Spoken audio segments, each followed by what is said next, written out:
But at that party, I met Alyssa Violet, and I had a helicopter contact at the time that I was doing like flights over LA with for influencers. We scheduled it for like 2 days later. She shows up with Jake. I was like, okay, cool. I guess I'm shooting Jake Paul now. Logan saw all the content that I was creating with them and was like, didn't this kid reach out to me? Didn't I meet him already? And he hit me up. And then from there, I started making all this stuff for him. Those tags back then, like it was insane. Every time he tagged me, I gained 5,000 followers. I think the best thing that I've started to do recently is show myself more. The consistent factor in all of it is me. It would make it easier if there were references. I don't have like direct references for a lot of my stuff. And I think that's one of my strengths, is that if I do create something, it feels truly unique because it's not a mimic of something that I saw on Instagram earlier that day. I know the positions of the models before I get there. I know exactly where people are gonna sit. I'm like going on Google Maps and seeing like what direction the house is facing to see where the sun is going to be at that time. Honestly, the setup doesn't take me that long. Do you get like a lot of different shots? No, or like I don't like doing that. I think if I took too many, I would never be able to choose. By April, I had been accepted to one of like the premier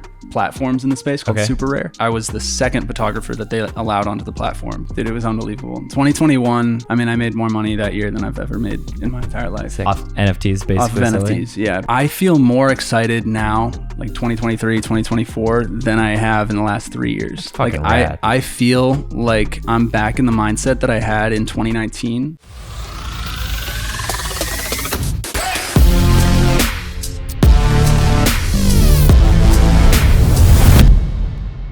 Ladies and gentlemen, welcome back to episode 90 of the 505 podcast. Special guest today. Oh yeah, big time. Lots of big announcements. Yep. Okay, we got Brendan North coming on the pod. Yep. All right, but before we got Brendan North, there's a new drink on the table. Oh. Okay, there's a new drink on the table. God, this is Leisure Hydration. I love Leisure so much. So good. There's a new sponsor on the pod, okay? And if you want a direct way to help the rocks out, pay Keon. Keon's been sleeping on the couch again. It's one of those rough times for us around here. Okay, Christmas is coming up. So if you don't want Keon to have any presents under the tree, you shouldn't, but you should right now. You should go down to the description because this is a direct way to help us, okay? This is leisure hydration, okay? It's 30 calories. It's good for my fit friends, okay? We got no added preservatives, no bubbles. This is just like kind of like a juice vibe, okay?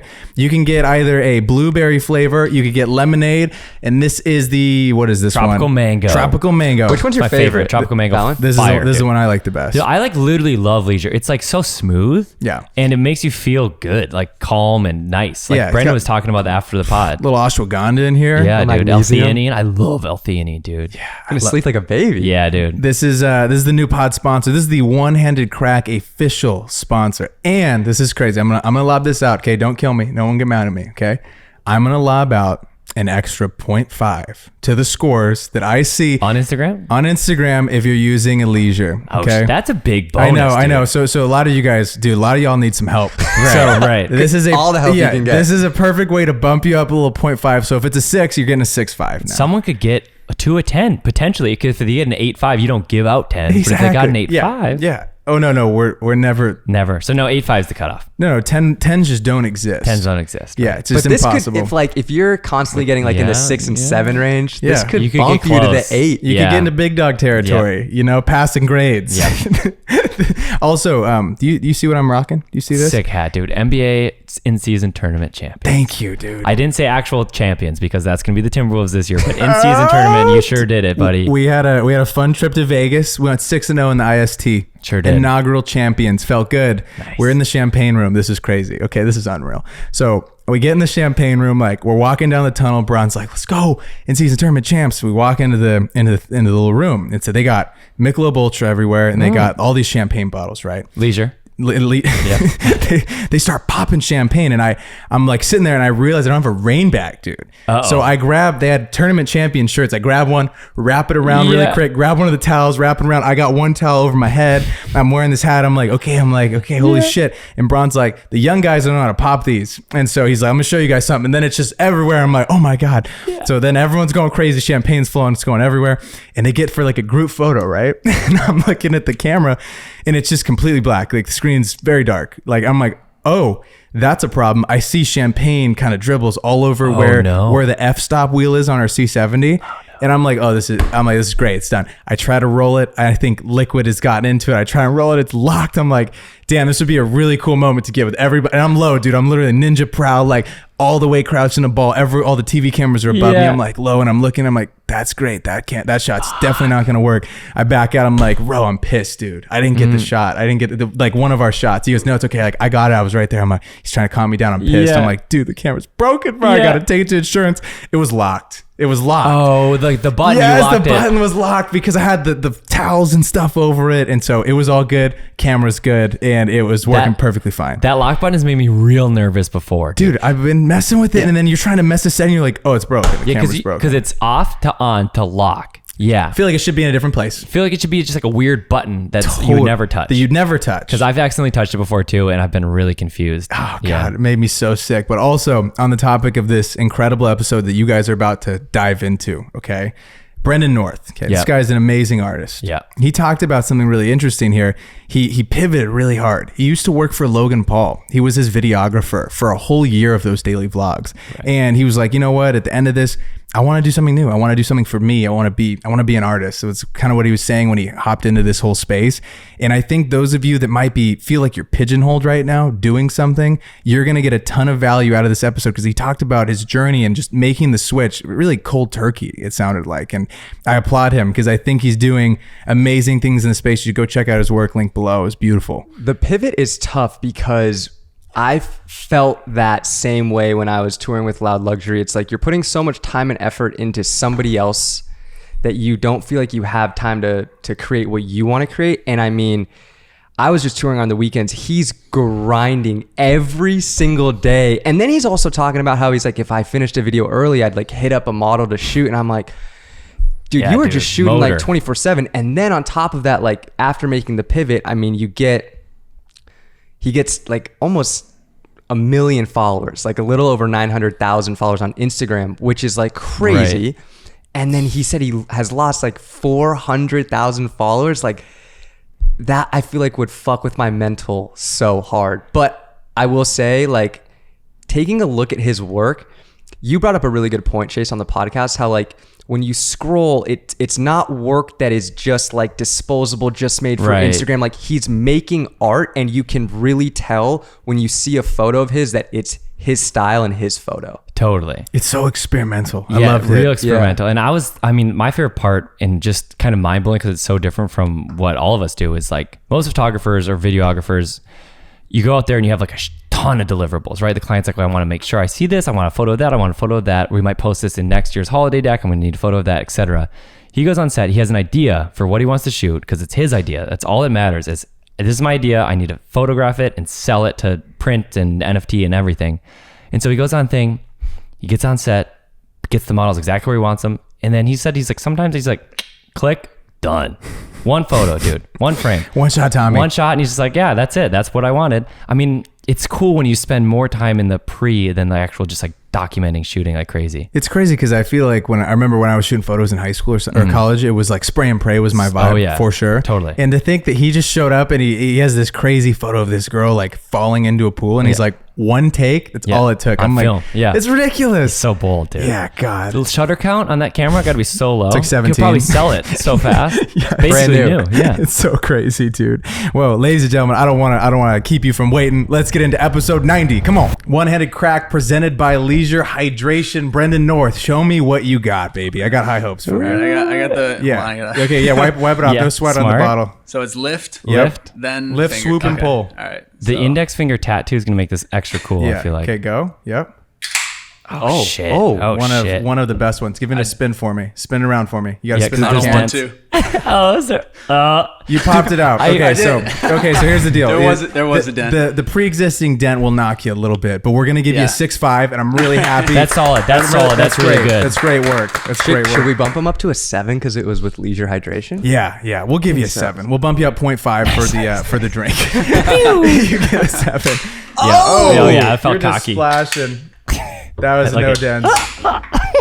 That was a dent that came back out. We've never done like a celebratory one after the guest. It was so exciting. Cheers, boys. Cheers. Thanks for having me, guys. Absolutely, dude. This is a long time coming, man. I feel like when we started this, I was like, you know, I don't know a lot of like big creators, but I do know Brendan North. So maybe one day it was like, once pod is good enough, we can invite him on. It was going on for so long though that we didn't think that Chase actually knew you. You know, Yeah, it was like an imaginary year friend. and a half, and he's like this Brendan North guy, and I'm like, again, it's been like 2 years, so really happy to have you here though. No, Let's go. I'm stoked to be here, and hearing that is even funnier because I'm trying to picture Chase. There we go.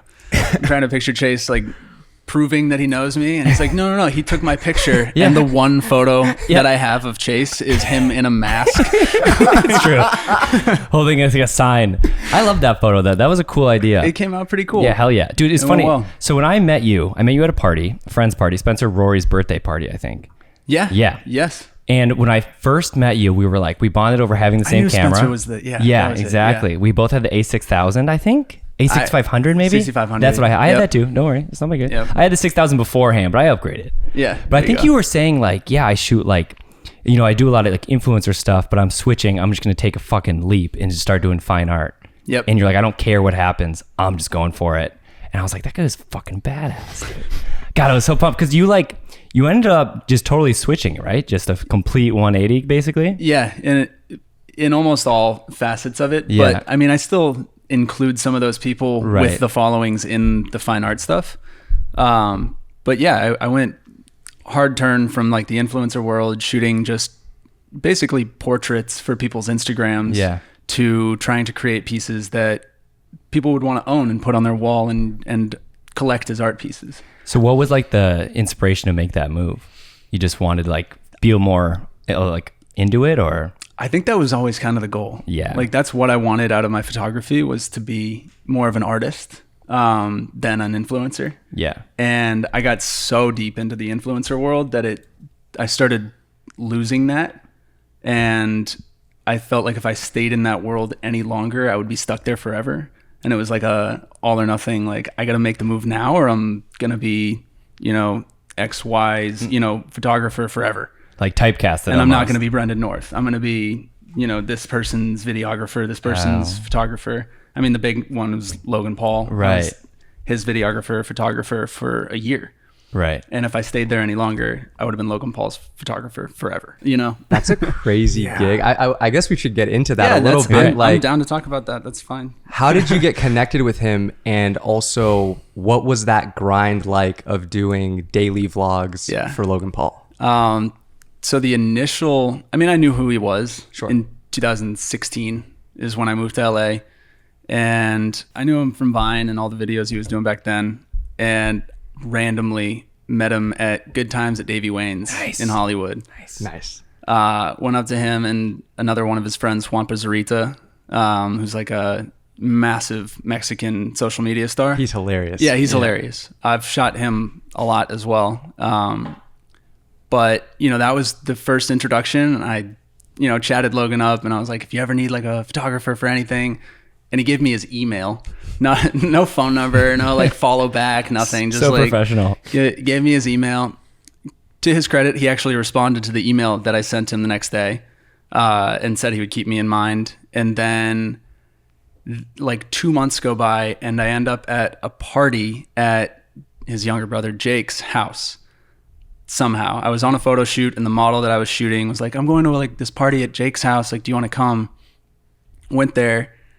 Jake's not even there. Like the people that he was housing at the time, like Team 10, were throwing the party. Was it one of those massive, the like glass, the clout houses? It was, no, I know which ones you're talking about. The ones on Weed Lake Drive. That was like the like 5-6 stories tall. Those ones. Yeah. That was not, this was before that. Okay. This was like middle of West Hollywood. It's one of the houses that he like got kicked out of because of his neighbors. And he was destroying the neighborhood and like had the fire in the pool and like the doing pool dirt lit bikes on down fire. the street. Yeah. Crazy. Yes. That was the house. Okay. But at that party, I met Alyssa Violet, who was living in the house at the time, and huge model, massive following. And I had a helicopter contact at the time that I was doing like flights over LA with for influencers. And I told Alyssa, like, let's do a flight. We'll take photos up there. And we scheduled it for like 2 days later. She shows up with Jake. I was like, okay, cool. I guess I'm shooting Jake Paul now. And then Logan saw all the content that I started creating. Like that was my in with Jake and his like Team 10 crew. Logan saw all the content that I was creating with them and was like, didn't this kid reach out to me? Like, didn't I meet him already? And he hit me up. And then from there, I started making all this stuff for him, and he hired me full time, and I moved into his house. Oh, shit. Yeah, like $7 million house in Encino. Insane. And what year was this? That was 2017. So you moved to LA 2016. Yep. Get linked with them in 2017. Yep. What did the initial email that you sent to Logan Paul say? It was literally, I think it was 2 sentences. Okay. It was like, hey man, it was great meeting you at Good Times last night. And like I said, if you ever need a photographer for anything, for social media, for YouTube, whatever, let me know. I'd be happy to do it for free. And then did he reach back out via that same email, or did he like get your contact from Jake? He DM'd me again. Like from that point, that was a DM. Gotcha. Yeah. When you moved out here, though, I had read somewhere that you were actually couch surfing a ton. And you even at one point slept on top of a lifeguard Got tower. the story. Yeah. Okay, so you slept on top of a lifeguard tower, and you're telling me that you're kind of exchanging content. So that was 2016. Okay, 2016. But This you're, is before I had like the big break, which was like the Paul brothers and, Okay. and all of that. Yeah. during that time period, though, when you first get linked with them, is it free to fee kind of situation? Or are you like, hey, this is like, obviously it's now a full blown thing for you at that point? Free to tag me. Like I wanted clout. I wanted attention. I wanted followers. So you're like, Yeah, I'll more sleep than on anything. a lifeguard stand if I can get some more followers. That didn't last long, but yes. Dedication. Yes. Though. Christ. Yeah. Yeah. That was more of a pride thing because I didn't want to ask anybody for help, you know? Right. And I had asked enough. Was the thought process, though, that if I get tagged in these, this is going to lead me to more work and more opportunities? Absolutely. And dude, in 2016, that could not have been more true because those tags back then, like it was insane. Every time he tagged me, I gained 5,000 followers. Right. Every single time. And while I was his personal photographer, he posted almost every single day. Like I had been shooting some bigger people, like including Jake's team and all of those people. And I think I had 100,000 followers the day that I fully was hired by Logan. But from that, I went to 900 very quickly, like over the next 7 months. When did the video come into play? Because you're doing photography back in Boston. You come out here. Did you have to just learn video in like a few days span? Yeah, on the spot, just like, but it's not like high technicality, like type of video. Is run and gun. Like trying to like expose the shot, like as Logan is like running around his house and like, you know what I mean? Right. And it's vlog style, so it's not 100% perfect. And it's like pop zooms and like just reactions, and it's kind of funny.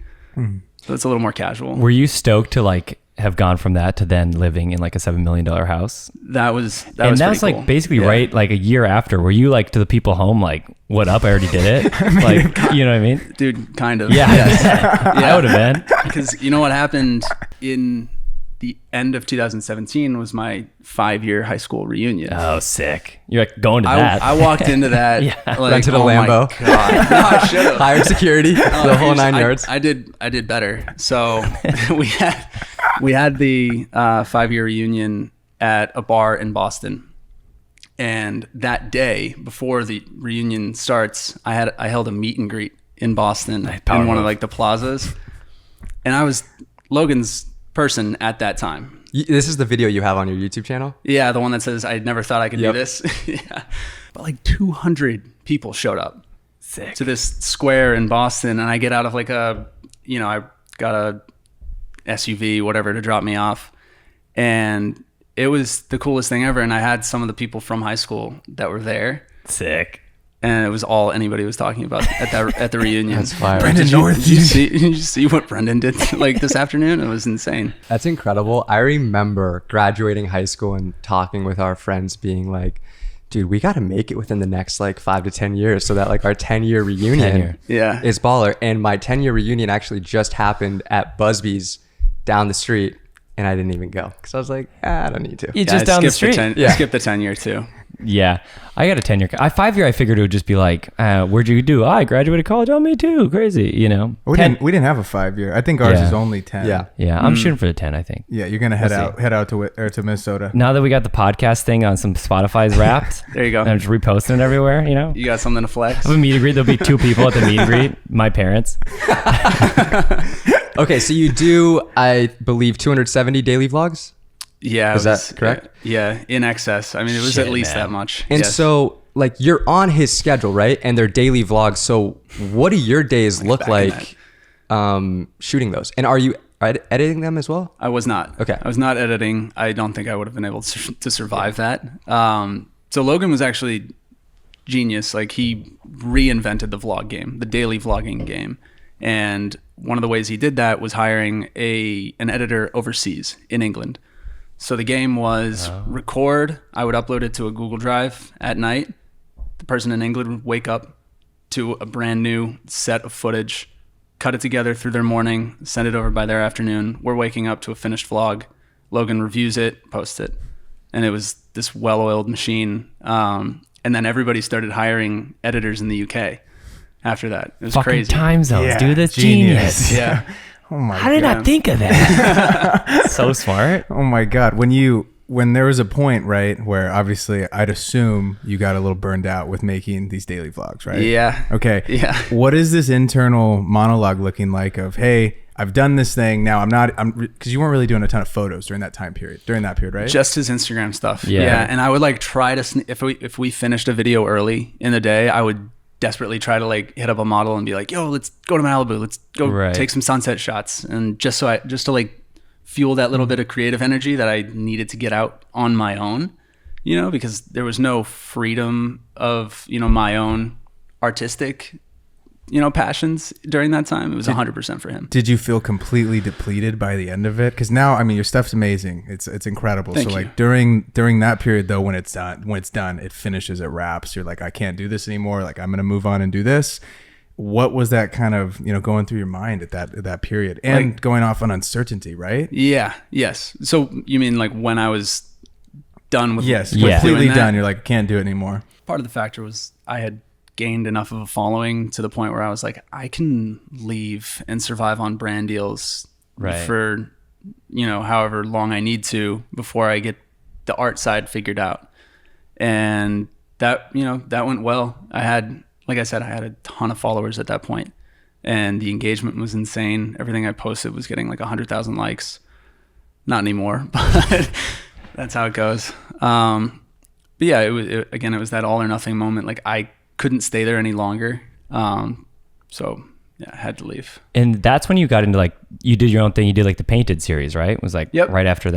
That was 2018. That's like Yep. the Jay Alvarez photo, the less human, more being that we all like everyone saw in the whole first wide one world. that I ever saw from you was Yeah, one me of the too. painted series. Thank you. Yeah. Yeah, I think that's one of my most recognized like bodies of work at this point. It's also the largest body of work I've ever created at this point. It's like over 50 images. Oh wow. I'm actually rebooting that series, which is like Oh, shit. kind of a Breaking news. a little announcement. Come on. Yeah, because the original part in 2018, 2019, when I was shooting those, was about 40 images. And I actually sold all 40 of those as NFTs Yes. in 2021, which was amazing. Changed my life.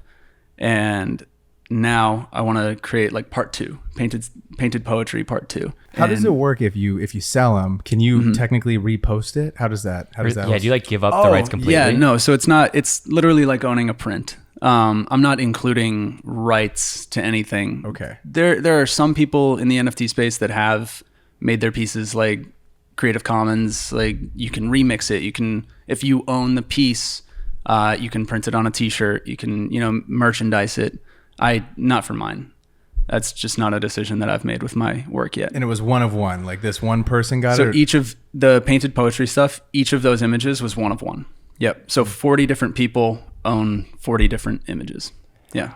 And basically visually, so it's basically you had like a poem or a little phrase or something that you'd write in white paint on people and then shoot them in black and white. So it like fucking pops. Yeah. The white pops off the skin like crazy. Yes. Yeah. I remember you described that to me when we fucking met. I was like, God, that's genius.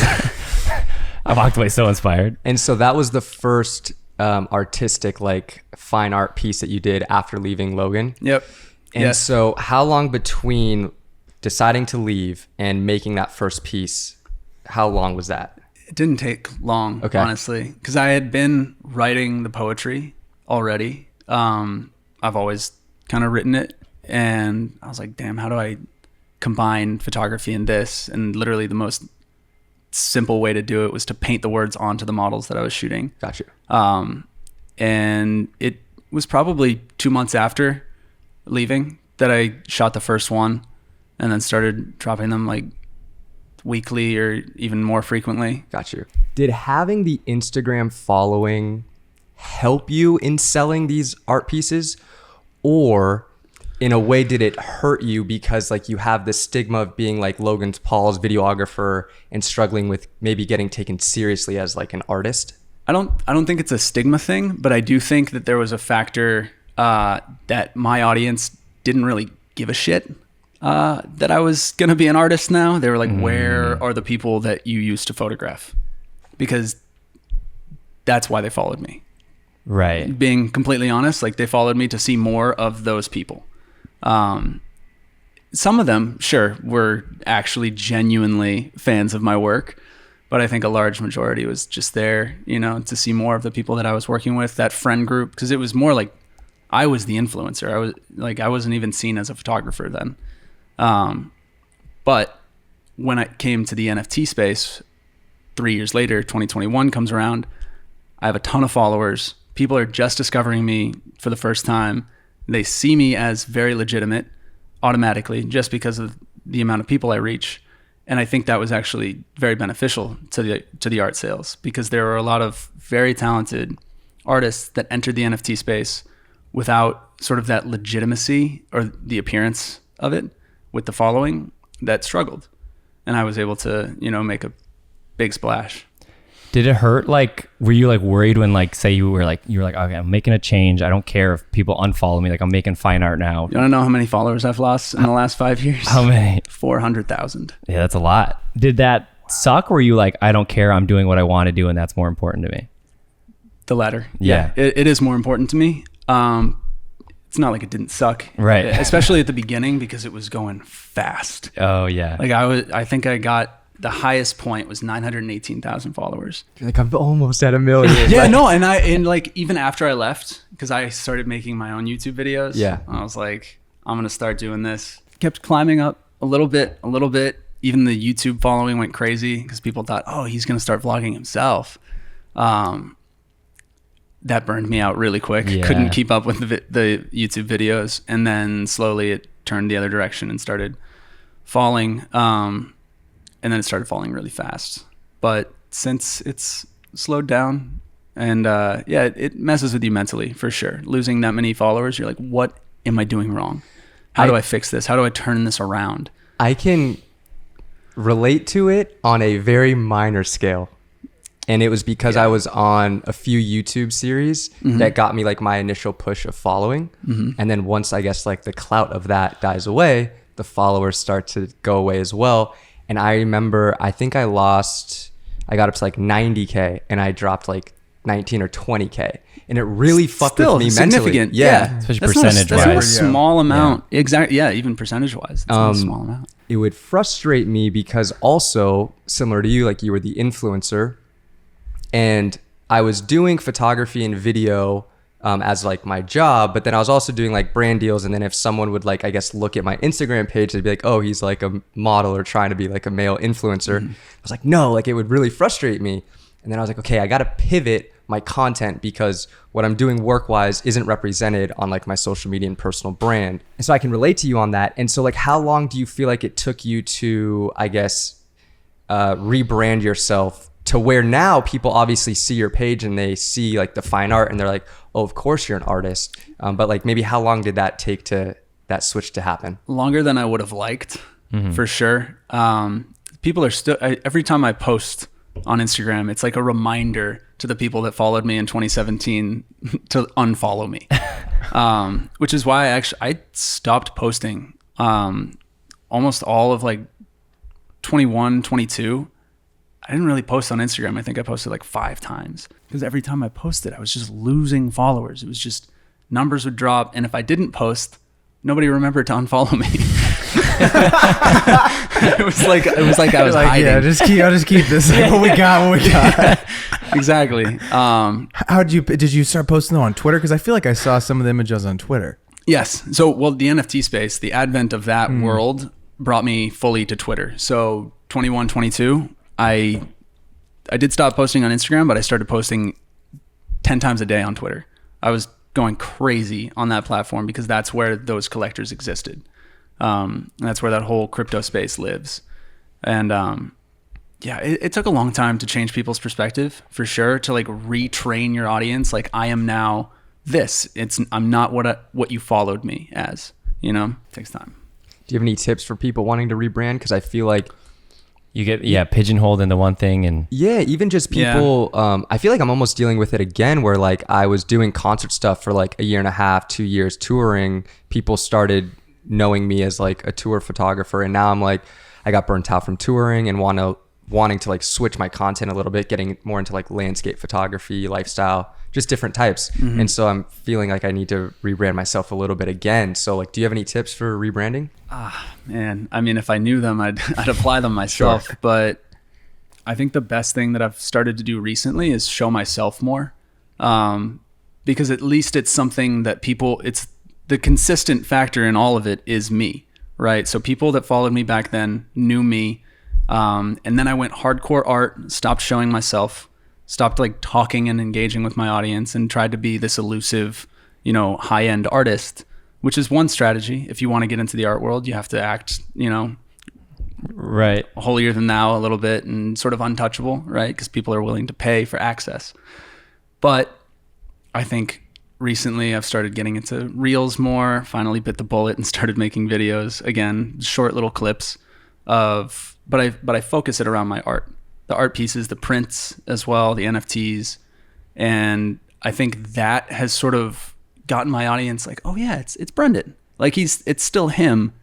And maybe there's, some way you can like gradually mix what you used to do. Yeah. Or even just include yourself in it. If you're the common factor between before and after, like maybe people will stick with you as a person. I think that's important with anything, right? It's like I saw you putting the reels out and stuff. It's awesome. I like the car window one. It was sick. Do you see that one? Yeah, that one. It's perfect. It's a perfect. Wild. Someone broke into your car, bastards. Yeah. We need to get you a smashed my camera. window. Yeah. Another thing, dude, we have so much in common. Yeah, also got my car broken into. Really? All of his camera shit taken out. I was with him. Yeah. Oh, your camera stuff was in it? Yeah, my full bag. Full bag. Right before merch shoot, which was great timing. Yeah, we're gonna go shoot. How long our merch. ago was this? Beginning of the year, like January, February. Damn, dude. All they got from me was Playboy bunny outfits and a backpack. Dude, they took my full bag, like G Masters, all of like the Trinity, $30,000 worth of shit. They hit the Laptop. jackpot. Couldn't have broken into a better car. Was it insured? Did you get some of it Yes. back? Yeah. Okay. Thank goodness. God. I just I want to say 2 or 3 weeks ago, just got the full police report in the mail. See, Took I like didn't even 6-7 months. I didn't even file one. What are they gonna do? Get my Playboy bunny outfits back? Right. Like, they're not gonna look for that. But it's sick that you turned it into something though that like did well on Instagram, but also like it was just cool because also like the photo's dope itself of like the car, like chick looking in the broken window, but then like the reel around it like got a lot of traction, right? It did, yeah. So it's like the perfect 200-something thousand views, which was great. Yeah, we'll take Take that that every day of the week. I was happy. Yeah. Probably paid for the window, right? Yeah. So I sold 2 prints. Sick. There you go. Paid for the window 5 times over. Come on, dude. Which was incredible. Yeah. How did you go about, because like in video world, I don't shoot photos ever, and so what I like to do is I'm like storyboarding stuff and I'm putting it in Canva and trying to like pull these images from commercials and whatnot. How do you go about conceptualizing these things now? Yes, I have so many questions about this. How do you go about that? Because it's so interesting. I'm seeing we got models with Oculuses on. I feel like my answer is going to disappoint you. No. If you just come up with that out your ass, I'm even more impressed. I get baked. No, it's not even that. It's I don't know. It feels like sort of a waterfall of thoughts where it's like, all right, this thing happened and my window's smashed. Like I'm not going to. Okay, there is a direct line for this one. So in 2020, I created a photo series called From Nothing, which the idea was to create images from broken stuff that I found around Los Angeles. And that was inspired just by driving around LA. You see all these like junk on the sidewalk. Like people are literally just putting living rooms on the sidewalk in Los Angeles. Like couches, refrigerators, whatever you need is like just being tossed on the sidewalk for a junk truck to come pick up. So that's where that series came from. So I built like a living room on the beach. One's called Beach House. It's kind of fun. And that was just all from stuff that I picked up. I rented a U-Haul, drove around LA, picked up a couch, a rug, coffee table, old TV, lamp, and built a living room on the beach. And then the second one was a refrigerator. I picked it up, put it in the back of my car, drove it to downtown, shot that one. And then there was one when I was living in West Hollywood, somebody had thrown a rock at a bus stop, like a sign, one of the advertisements on the side of a bus stop, and shattered all the glass and ripped the advertisement out. So it's just like this lit up panel with a bunch of shattered glass on the ground. And I turned that into an art piece that said, I made a stencil. It said break glass in case of celebration. And then I taped champagne glasses to the sign. So it looked like somebody broke the glass, had a little celebration and then left. And I mean, so that image directly, like when I saw my window was smashed, I was like, this is an art piece. Like this is like a direct follow up to the bus stop shot. How do I turn it into something? And it's a common thing now that people are breaking windows and like clearly it's right. Yeah, it sucks. Bastard. It's not uncommon. It happens a lot, especially in LA and like San Francisco. Yeah, San Francisco's even worse. It's worse. insane, Yeah, I know. dude. I know like 3 different photographers that have had all their stuff taken from their cars in San Francisco. Yeah. I'm like, first of all, stop leaving your gear in your car. Yeah. Right. Don't do that anymore. Wear it, take it with you wherever you go. My fault for leaving. Even if the backpack had nothing of value in it, backpack looks enticing. Yeah. Yeah. enough totally. to break the window.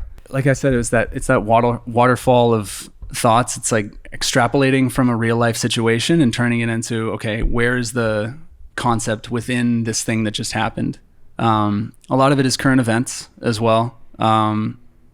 So one of the concepts that has been recurring for me is a take on virtual reality, AI, VR, all of that world is very like on the tip of everybody's tongues. It's a hot topic. It's a buzzword.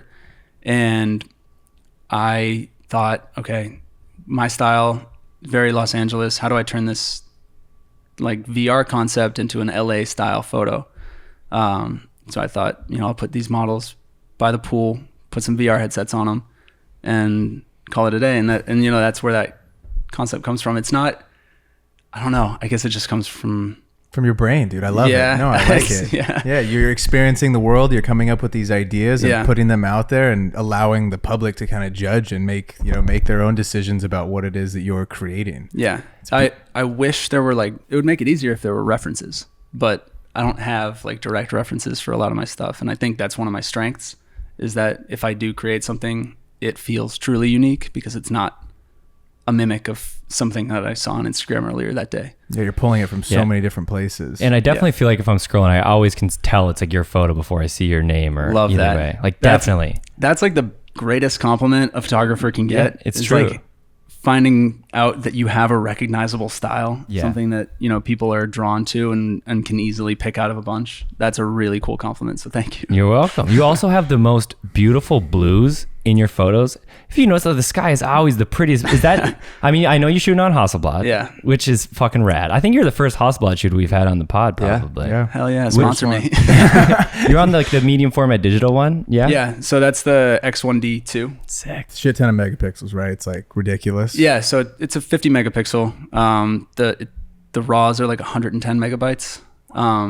Which is fun to play with. It's really nice. The colors are the best part about Hasselblad for sure. And the blues are probably the best color that they do. Not that it's all the camera though. Not that's all. No, the, I know. But so it's funny because I discovered the blue that I love by shooting on my Hasselblad 500 CM, which is the medium format film camera. It's a 6x6, the square classic like Hasselblad look.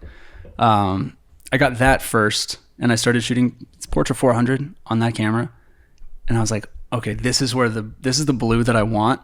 Sony's not getting it for me. Neither Canon. No, Canon well, will get it. So we're Canon would guys. get it. We're the Oh, yeah, Sony yeah. guys. So this Yeah, is as you can see, the blues soon are as you shoot locked in on the side. Are there angles. any blues in this? I'm shot? seeing this is my The eyes, blue on the- my Kostas' eyes. Kostas, Yeah. look at the camera. this is super blue. Yeah, this is blue.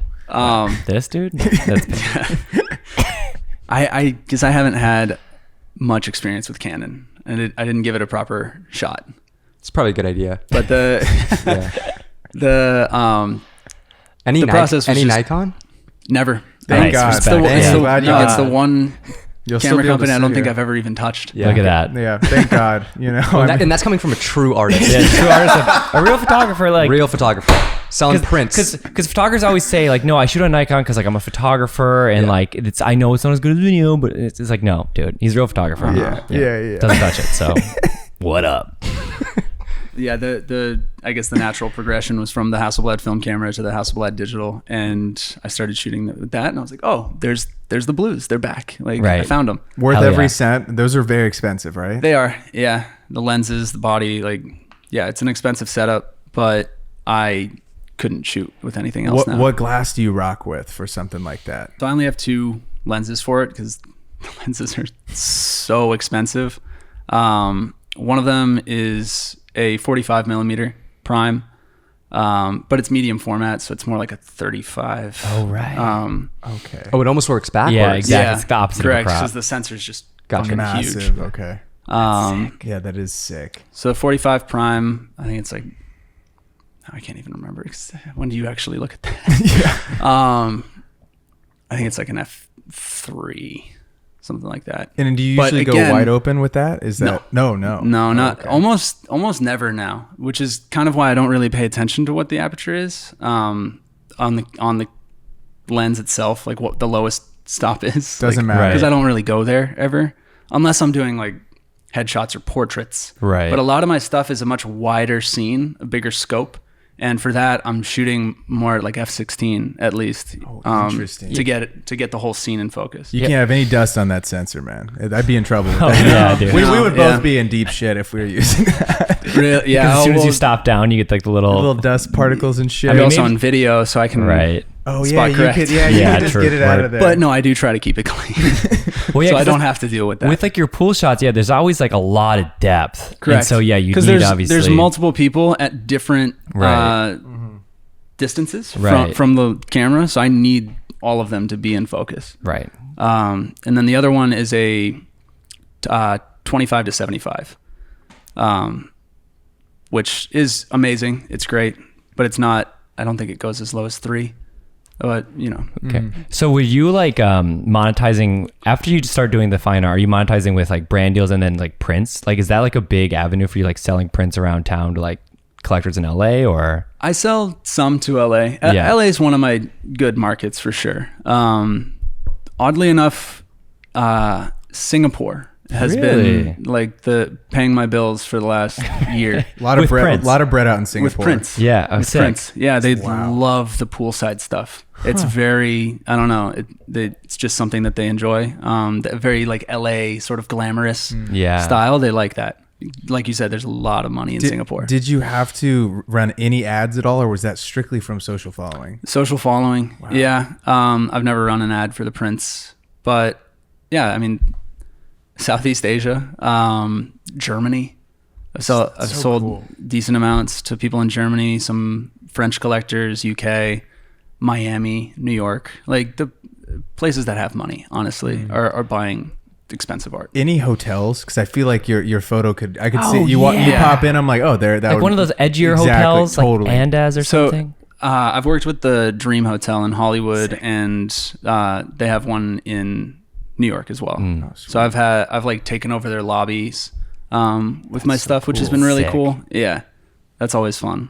But they're temporary. Can you walk us through though, like, okay, the virtual paradise and the virtual summer shots, right? These pool images. How long does it take you to like set up the scene? Like you're there getting like what, 1 or 2 shots. It's not like you're doing Correct. a photo shoot and turning around Right, like like 50 15 images. deliverables Exactly. or something. Exactly. So it's like you're setting out on your day to get 1, maybe 2 to 3 images. Yep. Right. So what does the setup time look like as like, what does your day look like shooting that? And like, does it take a long time to set up? You then get the shot and you're like, all right, like took like an hour. Yeah. Do you just do this? Finally, like, I'm going to do it. Boom. Yeah, do you have to rent the pool? I have. You did get like one and you're like done. The one from the original VR shoot that I did, this beautiful house in Mulholland Drive. One of my collectors owns that house, which is another thing. So some of the houses, I don't have to rent them because they are owned by the people that buy my art, which is really cool. Sick. So that one was owned by one of my collectors. Didn't really have a time crunch that day. That being said, there was one photo, the one where they're falling into the pool. It's one of my favorites. For whatever reason, I had the bright idea to shoot that on the 500 CM, the film camera, which is not a fast camera. Like it doesn't have automatic like winding or anything. I have a Mamiya 645 that has auto winding, and you can rattle it off like fairly quickly for a film camera at least. But the Hasselblad is like click, take your finger off, then crank, then click again. But that. And I had, do you know Evan Paterakis? Yeah. The best. He was there filming the whole thing, like behind the scenes of that day. And I had him standing next to me with his Canon. So it's 1DX. Mm-hmm. Yes. Because the Hasselblad is X1D. Oh, that's so confusing. They just did that to fuck with people. They must have. They called each other. We're going to switch this shit around. That's what you're doing? That's funny. Watch this. Yeah, exactly. But that's it. That can fire off pretty quickly. And I had him standing next to me just in case. And literally the only usable shot was the one that I clicked on the Hasselblad. It was by far like, it was better framed because I did have him standing like off to the side. So it wasn't exactly the angle that I wanted. By some miracle came out sharp enough, perfectly timed. I didn't know if I got it. Right, I was gonna say until you get the film developed, which makes it even cooler. Yeah. So were you like stoked you developed, and you're like, "Fuck yeah!" Yes. Like, I bet. Oh, dude. audibly. Yeah. That's sick. That photo was so the people dope. at the lab are like, "What the fuck?" Throwing the fucking negatives everywhere. Just the water splashing. Yeah. So do you you set up for like a while, or do you already have like the idea basically set? The idea is there. I know the positions of the models before I get there. I know exactly where people are going to sit. I'm like researching, I'm like going on Google Maps and seeing like what direction the house is facing, to see where the sun is going to be at that time, what direction it's going to be coming in at. Do I need a bounce? Where's the bounce going to be? Do I need like an extra light? Do I need to bring like a pro photo to like with a battery, to blast part of the scene? Honestly, the setup doesn't take me that long because I know exactly what it's going to look like. And as soon as I can get that set up, start shooting. That's it. And how long do you get like a lot of different shots or like? No, I don't like doing that. I think if I took too many, I would never be able to choose. And then I'd get frustrated and I'd end up hating all of them. Right. You know what I mean? Totally. But if you only have a few, you're like, fuck yeah, like this is the one compared to like the few that I have, like that's it right there. Got it. And when you decide to sell these prints, are you doing a limited run? Is it, are you doing like, okay, I'm only selling 15 of these pieces? Yeah. Okay. So I can give you I am normally like protective of this, but no, not at all. Not anymore. I used to be. But I've realized people have like messaged me and then copied me. Like my exact like sales profile. But basically I do 3 sizes. There's a small, medium, large. So for a square image, from the Hasselblad, it'll be 18 by 18 inch, 30 by 30 inch, 40 by 40 inch, or 45 by 45. If it's, an image that can go that big, that can scale nicely. And, for that, I will do the small as an addition of 15, medium as an addition of 7, and the large as an addition of 3.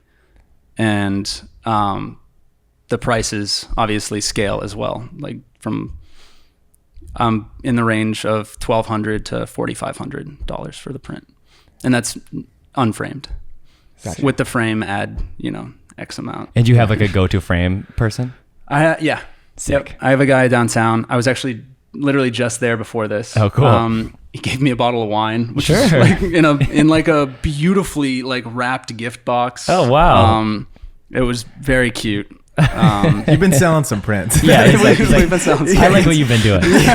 Keep coming over to us.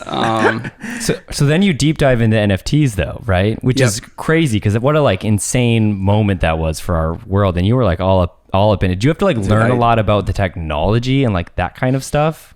There was a learning curve for sure. It's not just super like 1-2 step. There's a learning curve.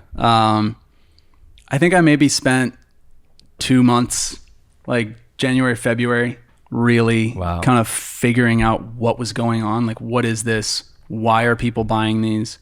What's the point of the technology behind it? What does it really mean? Where's the value coming from? And by April, I had been accepted to one of like the premier platforms in the space called Super Rare, which is invite only. And I was the second photographer that they allowed onto the platform, because before that they had only been allowing like digital artists, like 3D artists, etc., like that kind of art, like very digital native rather than photography. It wasn't included. So the one guy that got on before me is named Ruben Wu, who's, I don't know if you know his work. I'm not sure I do. Absolute legend, National Geographic covers, like Got it. insanely talented. He does like the long exposure drone Oh, lights. yeah. I've seen that. So he like kind of pioneered that style. A lot of people have copied him since, but he was the guy that started that. So he was selling those on Super Rare, which feels like digital art, Yeah. right? And I think that's why they said yes to me or him. And then the reason they said yes to me was because I started animating the VR photos. So very simply, cut the photo out, replace the sky with a time lapse. But it added like this more digitally native feeling to it, and I think they enjoyed that, so they let me on the platform, which was cool. And now they let everybody on. Was it not everybody, but was it instantaneous, the sell of the NFTs? Were you like immediately you get in, you're like, whoa, this is something I need to stay in for a sec. My Ethereum balance is skyrocketing. Well, it's hot. Yeah, I mean, It's coming back, dude. Yeah, it's coming back. I hope so. Dude, it is. It's like down 6% today. So Yeah, I know. I've been down. It's going back up slowly but surely. yeah, it was fairly quick, honestly, because I had been participating. That's the biggest thing. If anybody's trying to get into NFTs, like truthfully, you could be the best artist on the planet, walk into that space, try to sell something, and if nobody thinks you're going to stick around and be a part of that community, they will not buy your art. They have to believe that they're making an investment in somebody that believes in the technology, and believes that crypto art, NFTs, is the future. Is selling an NFT and selling a physical print, granted, I guess you can have an NFT in somebody's house if they have a screen. Yeah. Yep. Is there a different feeling? Because I feel like seeing, like besides I got a few of my own in my room, but seeing, prints, seeing your own print like in somebody else's house, Like a hotel. It's a special feeling. I mean, it really I saw is. Nigel Houston bought one of your paintings. Yeah. One of your photos. Yeah, That's it's like incredible. It's in his bedroom now, which is really cool. Because it was in a house that he and another one of my friends owned in West Hollywood, but I think that was like a secondary house for him, because he's got his main house in Laguna, right? Laguna. It's an unbelievable house. And I was like, I don't know who's gonna like end up taking this, because I don't know if it's gonna stay in this house or like the other guy might like try to take it. But then I saw it on Nigel's story, like a video of his bedroom, and it's like right next to his bed, and I'm like, that's fucking cool. Yeah, like, I'm glad it went there. But yeah, that it's really an unparalleled feeling. It's very special. And selling an NFT is pretty special as well. It's a different feeling, but it's special. Yeah, I mean, I feel like because it's such a new thing, Yeah. having someone, I guess, trust that your art is something worth value in that new space has got to be like a really rewarding feeling. Yeah. It tells you you're doing something right. Totally. You know, and the cool thing, like you said, there are digital solutions coming to the display market more and more. I actually have one in my apartment. It's called a token frame, and it's interesting because it only displays NFTs that I own. So it's not like a Samsung Frame TV where you can just upload whatever image you want to. It's verified. You have to own it. Oh, sick. So it makes it feel a little bit more real. It's more limited for sure. In terms of like their market, they're Right. only selling to people that are into NFTs. But I think there's a cool like verified feel to that. So when the NFTs started selling, was that when you were like, did that feel like your biggest like financial growth, like crushing it? Changed my life. Hell yeah. Like, dude, it was unbelievable. 2021. I mean, I made more money that year than I've ever made in my entire life. Sick. Off NFTs, basically. Off of NFTs, yeah. Because like I said, I basically had abandoned Instagram at that year Right. In favor of Twitter. And yeah, pretty much all the money that I made in 2021 and 22 was NFTs. Not to get into it, but did you like sell your Ethereum before it went back down a little bit? I was selling like 80% every time I made a sale. Smart. I'm still holding a decent amount. Got my Coming back up. my hard wallet, you know. Uh-huh. We're cold storage. Don't touch it until it's 10K. Right. You know, that's the game. Hopefully. Oh, Ethereum to 10K breaking news, dude. Buy it right now. You heard it here first. Please for me. That's so funny. That's sick though. Is there a concept you haven't done yet that you have in your mind? So many. Okay, So what many. what do we got? What do we got coming up next? So, like I said, I'm rebooting the Painted Poetry series. Out of 50 concepts that are written in my note, I've shot 14 of them. Okay. So I have quite a few left. I have 36 to knock out, and they're not like permanent. I've like deleted and replaced them over time, but they are more recent ideas. You want like specific concepts? No, not if you don't want to give them out. But Not specific. Not really. What is like the biggest complication of checking those boxes? Like getting the right model for it, or like Yeah, dude. Yeah. Actually, the model recruiting is one of the hardest parts, because if you look at a lot of my work, one of the pieces of my art is that the characters are fairly anonymous. Mm-hmm. I try to avoid faces as much as I can, and if there is a face in the shot, I'm covering it with VR headsets, Playboy bunny masks. I'm turning the model away from the camera. I'm cutting them off here. The Subway Surfer one? Yep. And then the girl With the umbrella. With the I umbrella. love that one. That's my best seller. They're great. That's that the one photo's- that's That's the one I would buy. If I had it with a little more bread.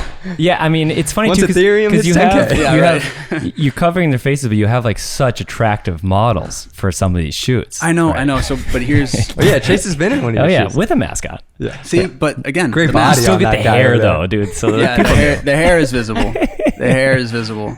Your back profile is incredible.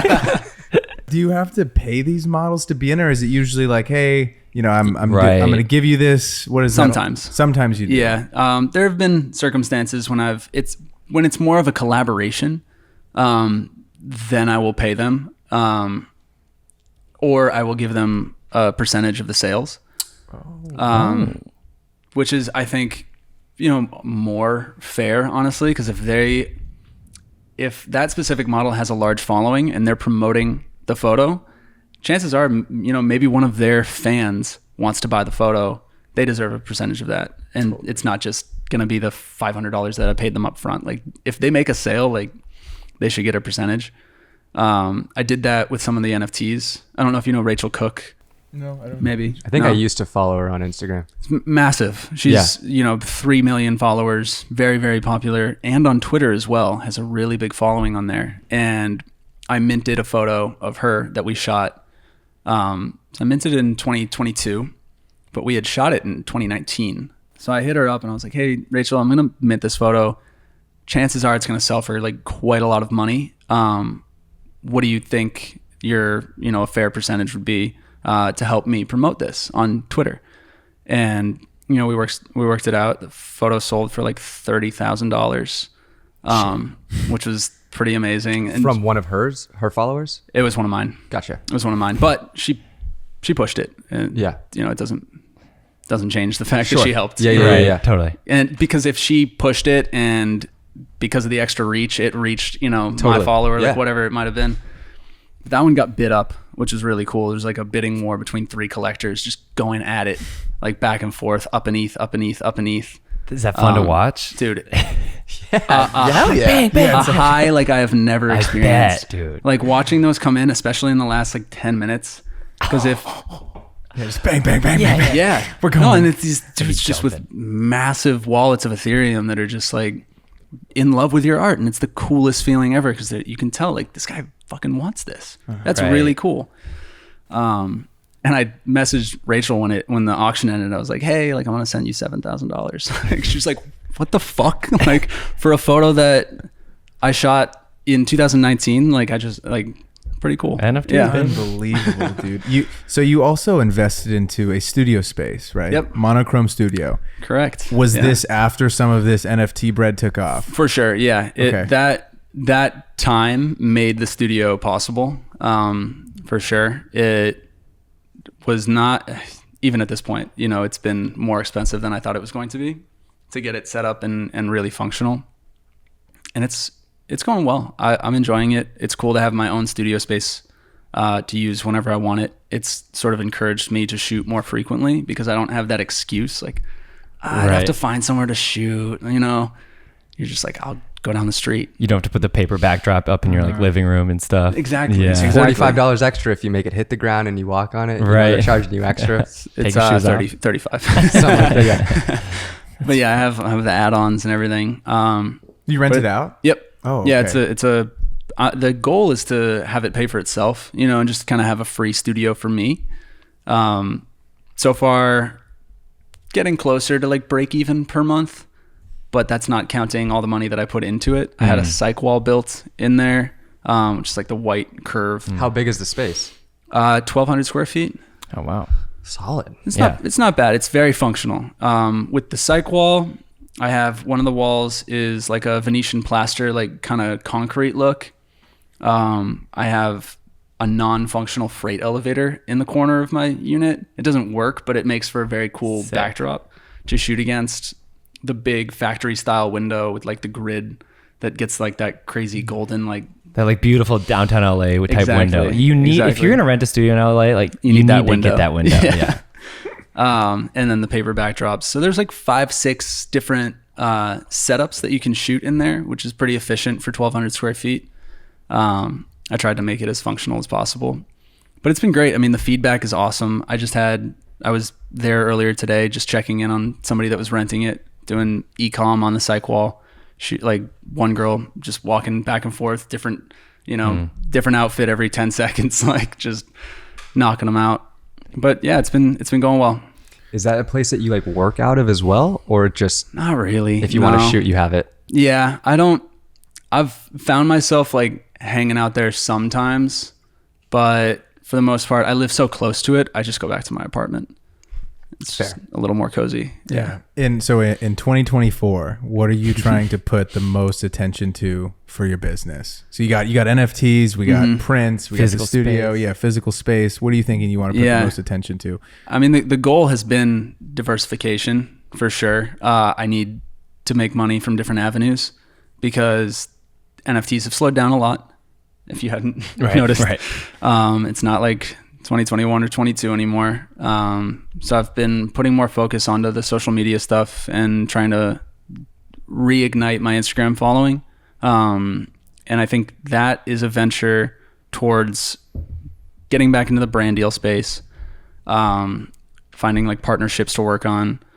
I'm getting more inquiries to like shoot for commercial stuff now, which is something that I avoided for a long time because I wanted to like strictly be an artist.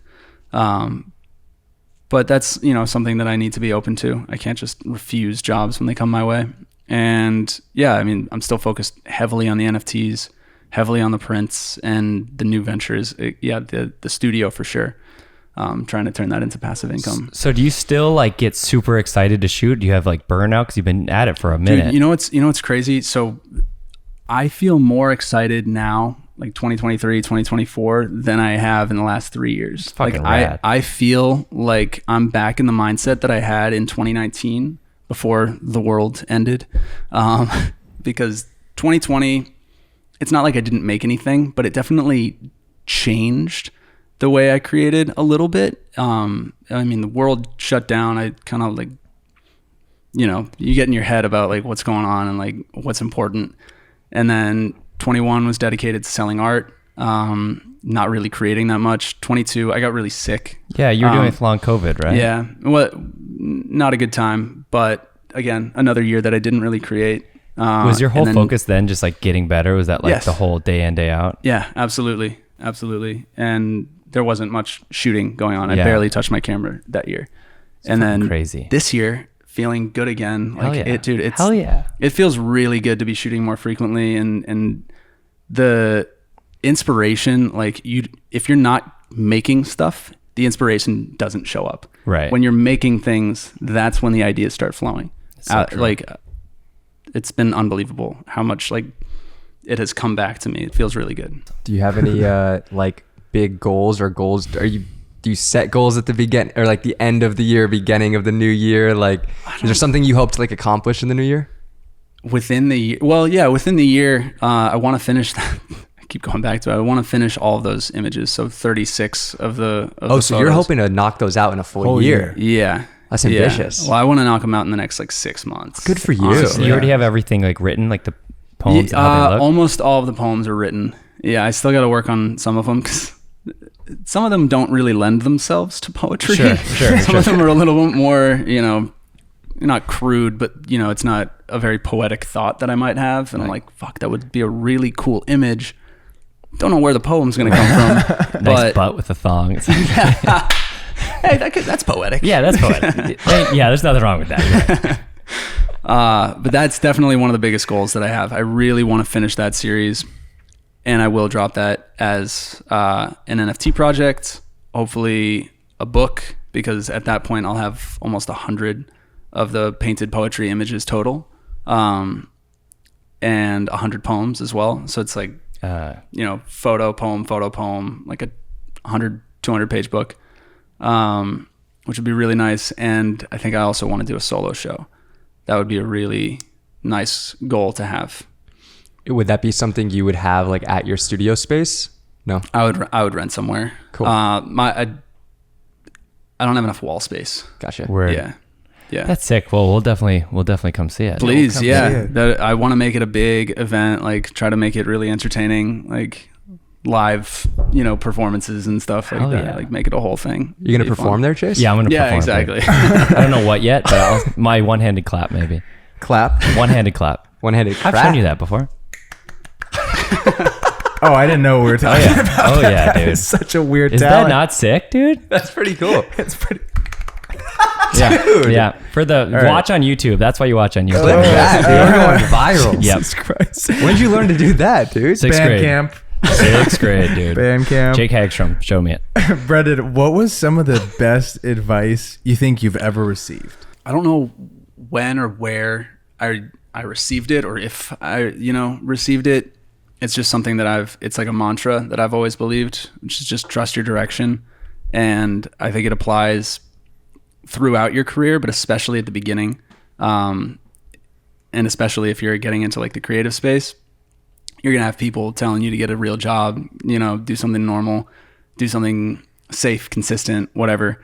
And if you feel a calling towards something, like trust that gut instinct, because you will regret not pursuing it in the future.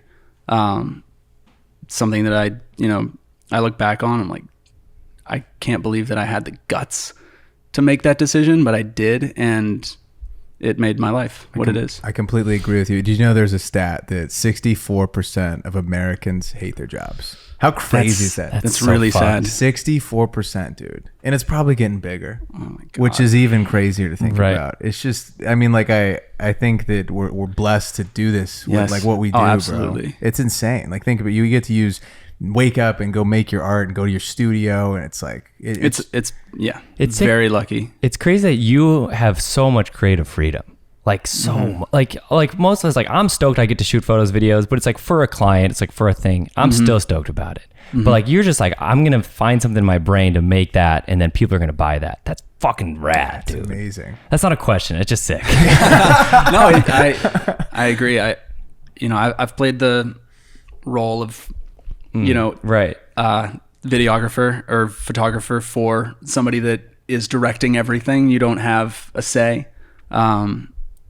And the change towards like doing whatever you want, like creating your visions, it's phenomenal. It makes such a difference. Yeah, hell yeah. Because like even if I'm directing, I'm still taking shots from someone else, you know, like, oh, you have to include the badge, you know, like that kind of stuff. You don't deal with any of that. Do you have, kind of going off Braden's question, do you have advice for your 18-year-old self? In my head, I go to like that time when I was, you know, just graduating high school. I didn't pick up a camera until I was 22. So I had no, like, talking to myself at 18, I think, who was like obsessed with soccer. Like, soccer's not going to work out for you, Brendan. Like, maybe you should pick up a camera and see how that goes. Get a little jump start, you know, figure that out. It's going to be like the team sports. No, honestly, like Instagram's going to be huge. Yeah. Buy Bitcoin. Buy the coins. I do think pick up a camera sooner is great advice. Yeah, that is amazing advice. I do wish I had. I think a lot of factors had to align in my life for me to find photography. Growing up, I had zero like creative input or output at all. Like there was nobody encouraging you to be an artist, especially in my hometown, which was like, get a job, like go to college, get a corporate job, work in Boston for the rest of your life. And that's it. That's it. There's no, have you thought about being a photographer or maybe like try painting, you know? Right. Most people we're programmed, bro. We're programmed Absolutely. from like Big time. elementary to high school. Dude, I vividly remember 5th grade. Fuck this teacher, by the way. Okay. Fuck this teacher. This is crazy. I played like baseball growing up, right? In Little League and shit. And I remember we had like a painter come in and she's like teaching us how to paint. And we all do our thing. Mine turned out very bad. It was hideous. Yeah. And she's like, hey, Braden, she's like, you should stick to the whole sports thing. That creative stuff isn't for you. And dude, I took that from 5th grade all the way through high school. Sticks with you. It sticks with you because it's an adult. It's someone that you trust at the time. And you're in such like a formative year. Yes, so, yeah, like you're 5th grade is like, I'm just dude. trying to figure out who I am. And I stayed away from it. And I can't believe it. Like in college, I think end of freshman year, I finally like found the camera and I was like, I think I might like this stuff. But still in the back of my brain, that was sitting with me of like, this isn't for you, dude. You're not supposed to do this. And it's like, when I meet people like you and meet people like you guys, it's just so crazy to see people that said, fuck it. Like, I'm going to do this thing. I'm going to try it. I'm going to see where it takes me. And it's a beautiful thing when you go full balls to the wall to do it. I had a girl in middle school. I wore a red Pro Club t-shirt. And she was like, red's not your color. And that still stuck with me. Never worn red again. But then you went to Wisconsin, baby. True. Fuck, Yeah. Couldn't imagine it. wearing, Fuck that couldn't shit, imagine bro. wearing red. Wait, what It's an made you ugly pick school up? color. What made you pick up the camera then?